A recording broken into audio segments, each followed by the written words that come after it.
So I'm going to show you how to use ThinkorSwim's rectangle tool and also how to extend it to the right.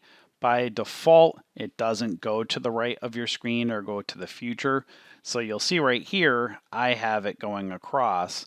But by default, I'm going to show you how to use it, how to get it set up, and then how to have it go into the future because you want to see what's going to happen with price action when it goes to that zone. So you'll see here, I just have a chart of the NQ pulled up. What you want to do to get to the rectangle tool is click on drawings. When you come down over here, you'll see right there the rectangle tool. So if you want to take like an area of consolidation and see what's going to happen in the future with it, you just click on it and then you kind of go across like this, and you'll see as I connect the highs and lows over back here, see right over in here.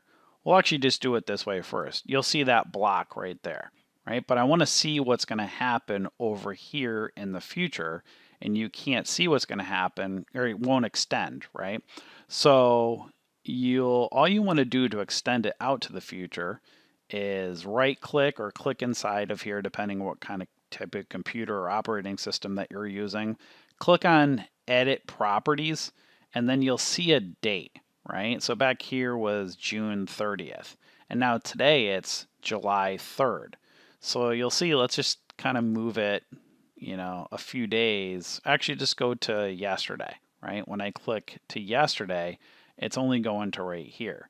But I want to see today and then also in the future.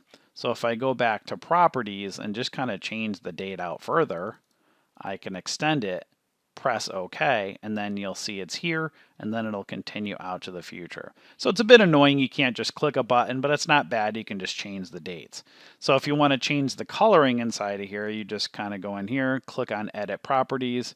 You can change colors inside here. You can save it as default or just change it for that period of time. But that's how easy it is to use the rectangle tool within ThinkorSwim.